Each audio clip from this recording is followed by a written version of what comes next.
So, hello everyone, konnichiwa. Ako nga pala si Malen. So, kung ikaw ay bago sa aking YouTube channel, welcome. At kung dati ka namang nakasubscribe sa aking YouTube channel, welcome back.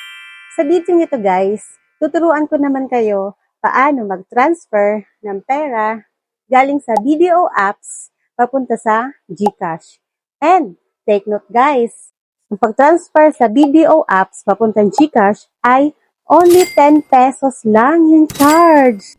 Take note guys, kapag ikaw ay nag-transfer ng pera sa BDO papuntang GCash, kahit magkano yung i-transfer mo guys, ang charge niya is 10 pesos lang. Kahit 500, laging 10 pesos lang. So, tuturuan ko kayo ngayon paano mag-transfer ng step by step and follow nyo lang guys yung guide. Okay? So, without further ado, let's start! Open natin yung BDO natin via login, Face ID, or password. After that guys, pag dumating ka dyan, click mo yung pay.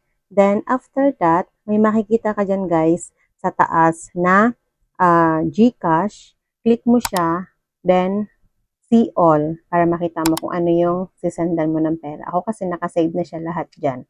So after that, check mo guys yung details, yung number, and full name mo syempre. Then after that, type mo yung amount na isi-send mo, and nakikita mo nga guys, 10 pesos lang talaga yung charge niya kahit magkano siya. Then send from kung nasaan yung pera, pipiliin mo guys, then ayan nga, dyan ang galing yung pera, then click mo yung send. So after that, may lalabas dyan guys ng mga details, i-double check mo siya. So kung na-clear mo naman guys na tama siya, click mo guys, syempre yung confirm. Then after that, wait mo lang siya, and kapag okay na, ayan ang lalabas. So makikita mo na yung resibo mo. So guys, kung may natutunan ka sa video na to, nasuyo naman po, don't forget po to click the like, subscribe, and click na rin po yung notification para po ma-notify kayo sa mga next video na gagawin ko.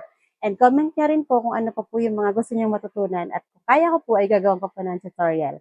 So thank you guys. Bye-bye. God bless.